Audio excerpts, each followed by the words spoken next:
So ang Book of Galatians usa sa sulat ni Apostol Pablo nga labing mahinungdanon kayo alang sa tanang believers.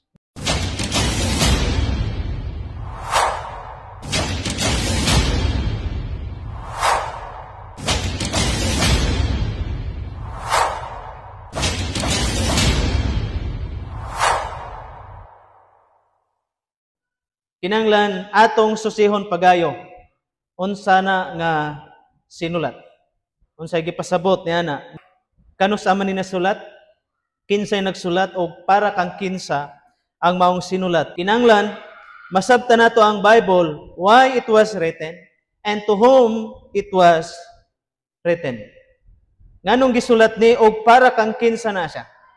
Kinahanglan masabtan nimo una nimo i-apply sa kinabuhi sa mga believers. Karon, ang pagsabot sa Bible kinahanglan sabto nimo contextually kanus ana nasulat para kang kinsa na gisulat ug unsay katuyoan sa mga pagsulat, human nimo pag-interpret no sa maong mensahe, kinahanglan una pa na nato i-apply sa atong kapanahonan karon. So munang maputol ang tinuod nga mensahe sa ebanghelyo kung diretso nato pagsabot, diretso nato paggamit ang pulong sa Dios, apply sa kinabuhi sa tao, nga way igong pagsusi. So, ang Galacia, kini siya gisulat ni Apostol Pablo. O gibana-banaan nga kini gisulat niya atong AD 48. So, pila si Jesus Christ, nikayab sa langit AD 33. Dayon pag mga 15 years after, una nasulat ang sulat no sa Galacia ni Apostol Pablo.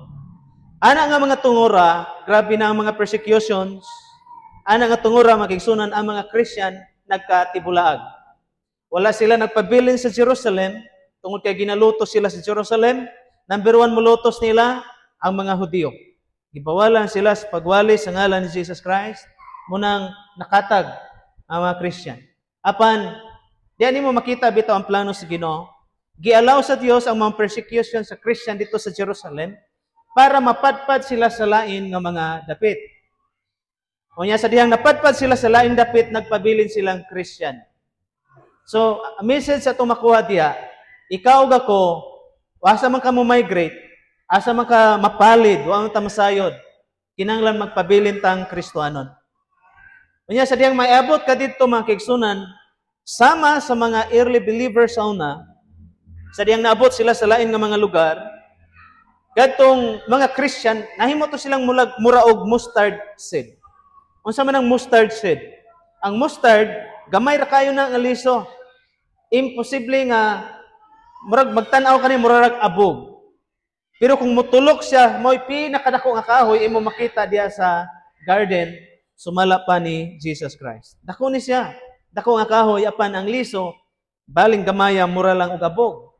Ingon na ang prinsipyo nga gitanom ni Jesus Christ sa kinabuhi sa mga Kristiyanon, ikaw naay purpose, naay katuyuan, naay mission ang Dios gisangon sa imong kinabuhi. Nga mahisama kag mustard seed. Mahimo kang sama sa liso sa kamustasa nga sa imong nahimutangan, mahimo kang maghatag og influence sa mga tao sa imong palibot nga madala makabig sa pagtuo diha kang Ginoong Hesukristo ug munay nahitabo sa mga Christian sa una. Kung wa na gibuhat sa mga Christian, walay Christian sa Pilipinas. Walay Christian nga mukhatag sa tibok kalibutan. Makapangutana mo nganong naay Christian karon dinhi, although lahi-lahi ngalan, pero kitang tanan puro ta Christian. Okay, so tingali ang pangutana kinsay genuine, well, dili na nato na problema. Ang Ginoo nakaila kung kinsay iyaha. No, dili na matugkad pinagi sa debate apan maila ang tinuod nga Kristohanon sa simpleng paagi. Matud pa ni Jesus Christ, ang akong karnero maminaw sa akong tingog. Ang Book of Galatians gisulat ni Pablo pagdepensa number 1 sa original o sa matuod nga ebanghelyo. So ang uluhan ning maong message mga kaigsunan usa ka ebanghelyo. Gikan sa mga apostoles karon sa atong kapanahonan o sa umabot nga henerasyon. Sumunay pinakauluhan no sa ato ang mensahe sa atong series. ang Book of Galatians. Ako atong dunganan, pagbasa, ready go. Usa ka ebanghelyo kaniadto karon og sa umabot. Now, ang point din ha, dili pwedeng ang ebanghelyo mag-transform. Dili pwede ang ebanghelyo mausab nga mag-usab. Kundili ang gipasabot niya na kung unsa ang ebanghelyo kaniadto nga giwali sa mga apostoles, dapat maura usab nga ebanghelyo nga iwali karon og sa umabot nga mga henerasyon. So munay point din ha mga kigsunan. Now kung atong tan-awon ang Book of Galatians, aduna ni unom ka chapters. Na makita nato diha mga kigsunan, una ngadto sa ikaupat nga chapters, ato makita din ha ang mga pagtulunan or doktrina. Doctrinal ang Book of Galatians. Nganong doctrinal?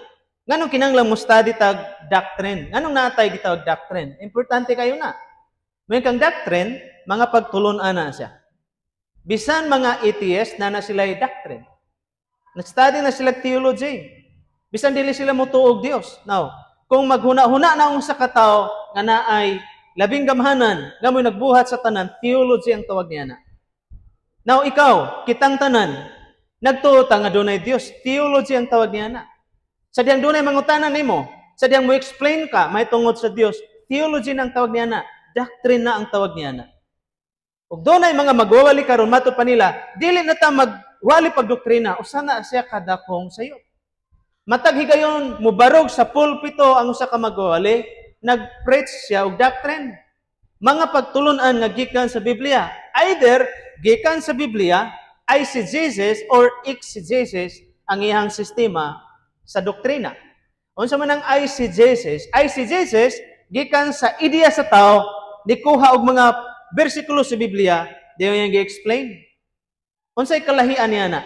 Ang exegesis, mga pagtulunan, original nga mensahe sa Biblia, nga gi-expose, gipasabot nga to sa mga tao, giwali nga to sa mga tao. Doon na kalahian.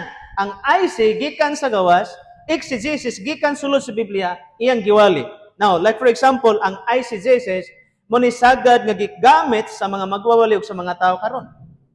Like for example, na kay problema. So nagsugod ka sa problema, ang imong konsepto is problem. Nangita kag mga bersikulo sa Biblia, imong gigamit, kini nga bersikulo para maigo ang mga problema. Munay eisegesis, munay usa sa mga example sa eisegesis, og ang kuyaw niya na nagikan ka sa imong emosyon, imong ideya nanguha kag suporta gikan sa Biblia.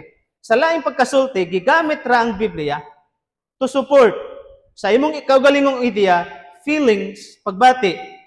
Di ba? Ug munay sagad mahitabo karon, na kay problema kuhag mga quotation gikan sa Bible. Para marag magaan ang atong kaugalingon. Usa na sa mga example sa eisegesis ug munay sagad ug ganahan sa mga tao karon. Pero ang exegesis, unsay naa sa Bible, imong gi-expose, imong gi-explain. Purely nagabase ka sa mga context, sa mga teksto, sa mga bersikulo, unsay mensahe, ideya, pagtulunan nga gitudlo diha ka mag-focus, muna imong isulti ngadto sa mga tao. Ug muna gitawag exegesis. Out from the Bible. Kanang exegesis gikan sa Grego, kabantay mo ng exos. Exos means exit. Natay exhaust fan. Unsay purpose sa exhaust fan? Para ipagawas ang kainit sa sulod. Exhaust means exit. Gikan sa sulod sa Biblia, minsay gikan sa Biblia nga gipagawas. Muna exegesis. Now, mga kigsunan ato makita, ang unang upat ka mga kapitulo no, sa Galatia, kini naghisgot og mga doktrina. Ug ang laing duha, ang chapter 5, chapter 6, naghisgot og mga tulumanon sa mga believers. Dayon ang unang upat ka mga chapters kani naghisgot mga kigsunan, dapat atong dipinsahan, atong barugan ang matuod nga ebanghelyo. Samtang ang chapter 5 o ang chapter 6 mga kigsunan kini nagpakita kung saan pagi nato i-demonstrate ang ebanghelyo nga atong nadawat. Ato ni siyang ipakita pinagi sa atong adlaw-adlaw nga pagkinabuhi. Muna gidiscuss sa Kapitulo 5 ngadto sa 6. Sa lain pa, ang unang upat, mga kigsunan ka mga kapitulo, kini nagpakita sa imuhang pagtuo ug unsay angay tuhan sa mga believers. Dayon ang Kapitulo 5 ngadto sa Kapitulo 6, kini nagpakita sa paggawi. Ngano unsay connection sa pagtuo ug sa gawi. Sa imong gituohan ug sa gawi, dako kayo nag-connection. Kung sa imong gituohan may tungod sa Dios, mo reflect na sa imong gawi adlaw-adlaw. Importante kayo masabtan nato na imong pagtuo or kana imong gituohan, mo resulta na sa gawi. Now, like for example, kung ang imong pagtuo genuine, kung ang imong gituohan biblical, kung ang imong gituohan original nga ebanghelyo, mo resulta na sa maayo nga paggawi. Pero kung ang imong gituohan sayop nga ebanghelyo, then mo resulta nag-hypocrisy. Ug bunayo sa mga hinungdan, ngano daghan nga mga Christian karon nga para sa ilaha mas importante ang religion. Makita nimo unya kinsa to nag-emphasize og religion nga may makaluwas, makita nimo ang grabing hypocrisy, idolatry ug immorality. Nganuman sayop nga gituohan, sayop nga ebanghelyo, mga pagtulunan, munang mo resulta ginag sayop nga paggawi. Wala nimo pasabot nga kita nga nakadawas sa matuod nga ebanghelyo, ingunatan niya na ka perpekto. Pero makita nimo sa kinabuhi adlaw-adlaw, sa kinabuhi sa katawo nga nagtuo sa matuod nga ebanghelyo na gitawag genuine nga transformation. Now, ang chapter 1 mga kaigsunan ato ning tanawon, kay pila ra ba ni ka bersikulo? 24 verses. Ako ning humanon karon, ang pinaka-importante atong mabasa unsay unod diha. Nang uluhan sa chapter 1, murara ni siya survey. Dili kayo kung muhatag og daghan kayo nga mga insights. Atong surveyhon ang chapter 1. Ang pinakauluhan nato karon nga mensahe nining adlaw mga kaigsunan, ayaw gob-a ang ebanghelyo. Okay? So ingna imong tupad, ayaw usba or ayaw gob-a ang ebanghelyo. Importante biya na kay base ba ang tendency man gud ingon ani. Dunay original nga ebanghelyo. Ang problema ang atong pagpasa sa mensahe sa ebanghelyo ngadto sa uban. Base kung lahi na. Pastor, importante ba na? Yes. Ang ebanghelyo mao gahom sa Dios sa pagluwas sa mga tawo gikan silang kasalanan. Ug munang dito sa langit matingala ka, pastor, nganong wa sila naluwas? Nganong kadto sila nganong wa to naluwas? Ang diretsong tubag niya na wagi ko kahibalo, pero ang tendency ngano ang tao di maluwas, mga kaigsunan tungod kay wa niya maangkon ang matuod nga pagtuo. Ug nganong wa niya maangkon ang matuod nga pagtuo? Tungod kay ang pagtuo nagagikan sa pagpamati sa mga mensahe gikan sa ebanghelyo ni Kristo. Therefore, kung ang usa ka tawo namati sa sayop nga ebanghelyo, mangutan ako, base ana nga verse, Romans chapter 10 verse 17, mo resulta bag kaluwasan? Mo resulta bag tinuod nga pagtuo? No. Sayop man nga ebanghelyo ang iyang nadungog. Therefore, kung sayop nga ebanghelyo yang nadungog, mo resulta niya na sayop nga pagtuo. Dayon ang ending way kaluwasan. Muna importante kayo ang pagpaminaw o pagwali sa insakto nga ebanghelyo. Muna nga atong pinaka-series sa atong mensahe mga kaigsunan tema, usa ka ebanghelyo kaniadto karon ug sa umabot. Kinahanglan magpabilin ta sa ebanghelyo nga giwali sa mga apostoles. Therefore, di gini nato gubaon, dili usbon. Ang sistema manggod karon, ang ebanghelyo gipahaom sa culture. So munang makita nimo lahi ang culture, murag lahi ang Christianity dito sa Amerika, lahi ang Christianity sa Philippines, lahi-lahi ang sistema. Ano man, doon ay Christian nga influence sa European culture. O kabalo na taon sa nga religion. Doon na po Christian influence sa Korean culture. Og munay sa sinungdan, matinga nga sa akong kagalingon, mo debate ko dili sa yung publicly, bisan sa akong leader, basta makita na nako nga naanay cultural kanabitang implementation nga ipabuhat diya sa iglesia. Dili na ako dawaton basta ang sistema purely, although makita nimo Christian practice pero influence sa culture sa usa ka nasod. O di gyud ko ana mo dawat. Ako ra na irespeto ilaham na culture. Pero kung muna na moingon sila nga mao guni dapat buhaton, mo ni insakto, then dili gyud ko mo kanana. So importante kayo nga ang gospel dili ma-influence sa usa ka culture.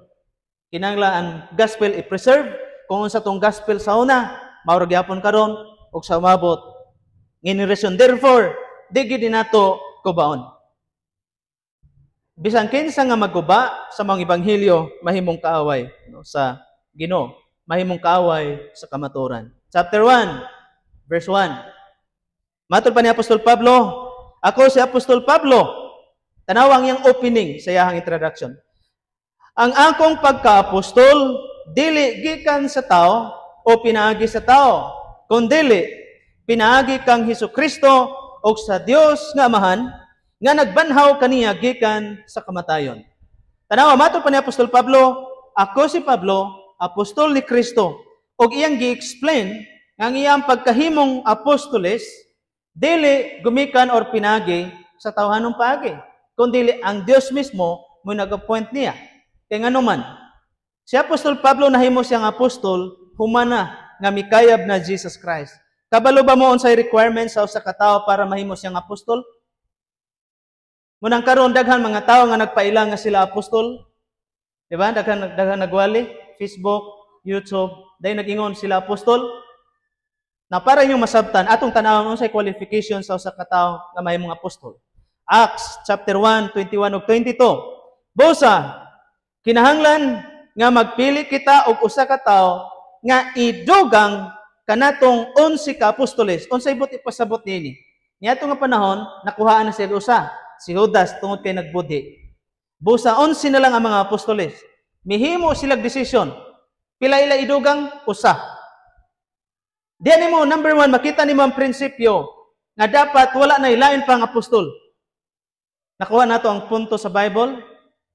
Munang bisan kinsa magpaila nga sila apostol, problema na. Tungod kay mismo ang mga apostoles sa una, wala sila nagdugang og apostol, kundi nagdugang sila og usa lang nga ipuli kang Judas. Dili pwedeng dugangan ang gipahimutang na ni Jesus Christ. Now, tanawa unsay gingon dinha? Makita nimo ang qualification. Praise God, nanatay hangin. Okay, mato pa diha ang qualification. Kinahanglan usa siya sa atong mga kauban. Mao nay qualification sa usa ka apostol nga nag-alagad kang Ginoong Hesus samtang dinhi pa siya sa kalibutan. Una, mahimong apostol ang usa ka tawo kun nakita niya personal Jesus Christ, kun nakauban niya ang mga apostoles physically. Qualified siya mahimong apostol. Matod pa dinhi, gikan sa pagkabautismo ni Juan hangtod sa panahon nga gikayab si Jesus ngadto sa langit, kay kinahanglan nga makapamatud siya uban kanato mahitungod sa pagkabanhaw ni Jesus.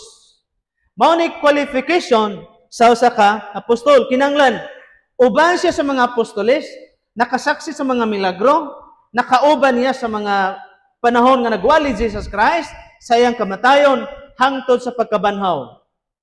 Kay mato pa dinhi aron nga diin makapamatuod siya sa pagkabanhaw ni Kristo. Therefore kinsa may giilis? Matias. Giilis siya ngadto kang Judas. Nganuman saksi siya, uban siya sa mga apostoles. Mo nang qualified siya mahimong apostol. Apan si Pablo nahimo siyang apostol sa espesyal nga paagi. Now, doon ay uban nag-ingon, nga munang nagpatawag sila ng apostol, kay sama sila ni Pablo. No. Lahi ang kahimtang ni Pablo, tungod kay si Pablo nahimamat gud niya physically si Jesus Christ. Diya sa unang Korinto 15:8-9, matod pa ni Apostol Pablo sa katapusan, nagpakita usab siya kinsa man si Kristo kanako. Nakita ni Pablo mismo si Kristo na inumdum mo dito sa road sa Damasco.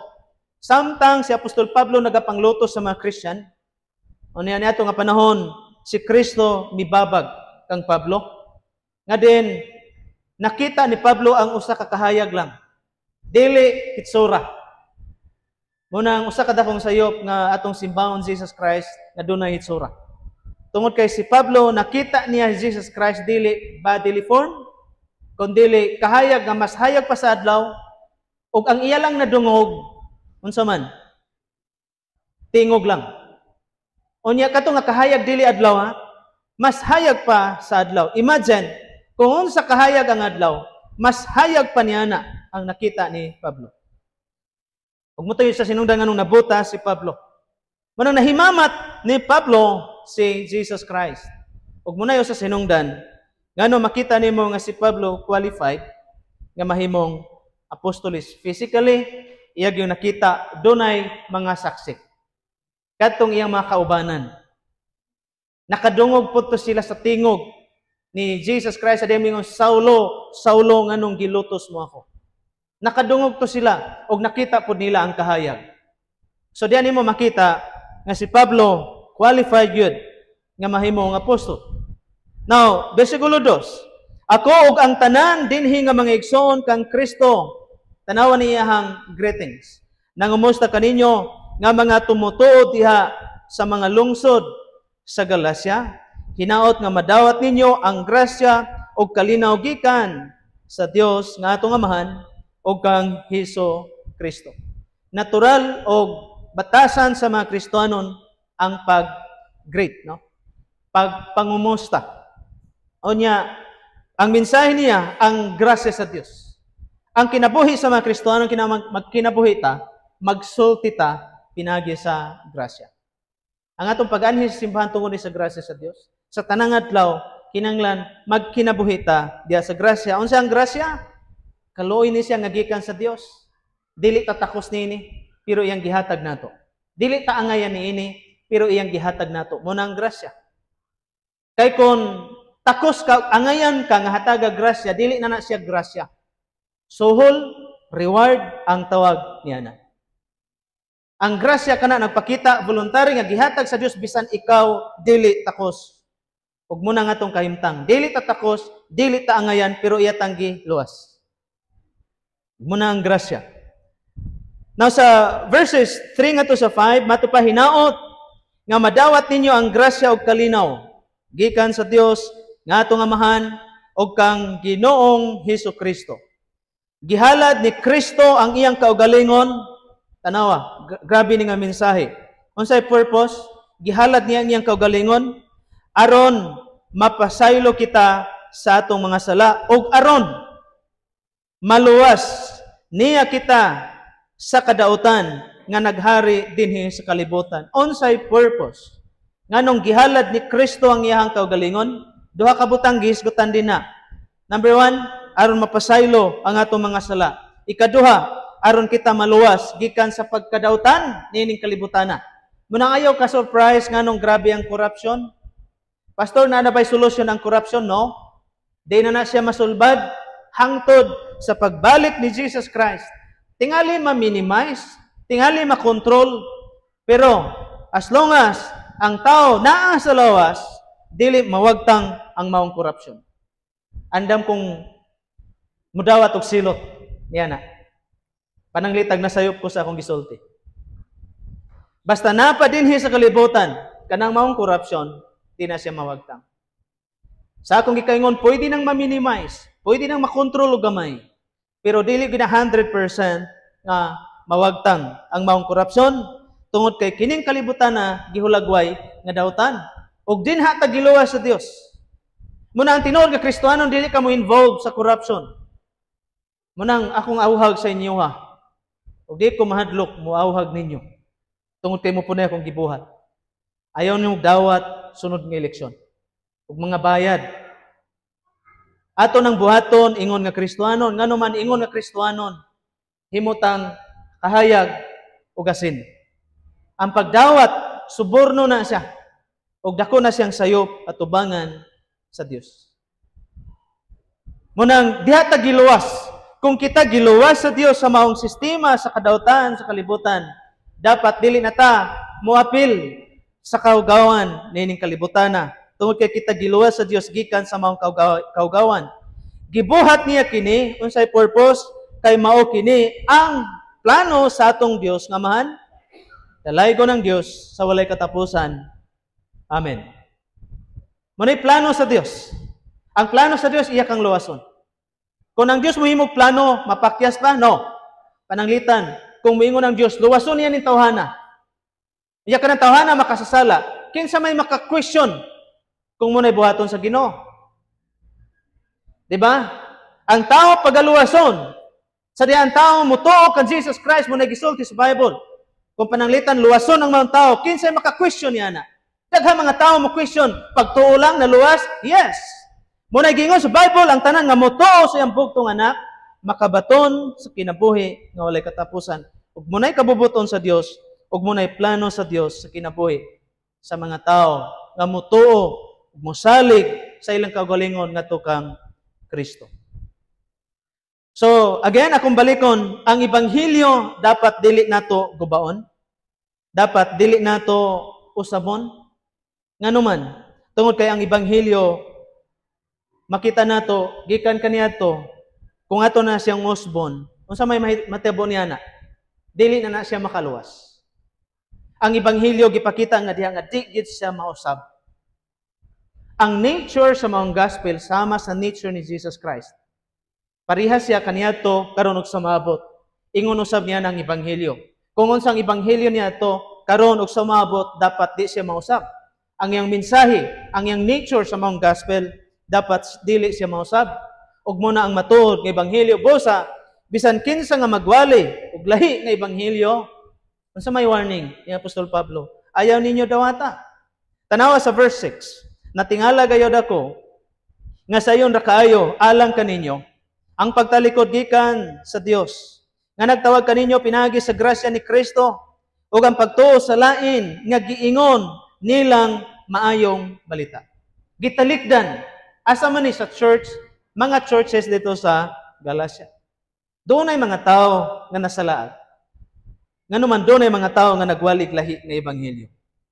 Unang matod pa ni Apostol Pablo, verse 7 nga to sa 8, ang tinuod, wala na'y lain nga mayong balita.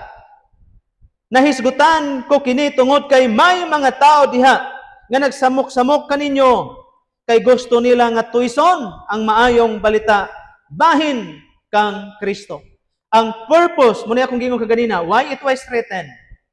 Nganong gisulat man ni Pablo? Para pag-inform, pag-auhag sa mga believers dito sa church sa Filipos, sa Galacia. Aron dili sila malingla sa mga tao nga nagwalig lahi nga Ebanghelyo. Sumala pa ni Apostol Pablo. Historically nag-exist ni. Now sa chapter 2, 3 abot sa 4 masabtan nato kung kinsa ni sila. Nga dunay nagwali og lahi sayop nga Ebanghelyo. Apan sa may warning ni Apostol Pablo, verse 8. Apan hinumdumi ninyo kini. Bisan pag-anghel, imagine, bisag anghel pa na siya, nyagikan sa langit, o bisan pag kami, o sa manang pulong kami, mga apostoles, bisag anghel, o bisan pag apostoles, ang musangyaw og maayong balita nga lahi, kaysa una namong gisangyaw kaninyo tunglohon sa Dios. Kabalo mo ng word tunglo, diha?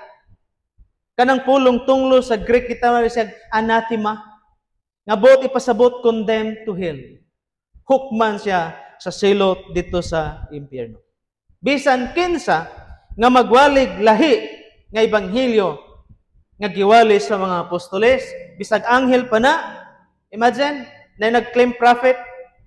Abi ninyo, bisag pila pa na ka-prophecy yang na gi-prophecy, di kumutuon niya na once magwali siya lahi nga Ebanghelyo sa giwali sa mga apostoles. Muna'y warning, bisag magpaila pa na siyang apostol, bisag magpaila pa na siyang prophet, bisag magpaila pa na siyang milagroso nga alagad sa Ginoo.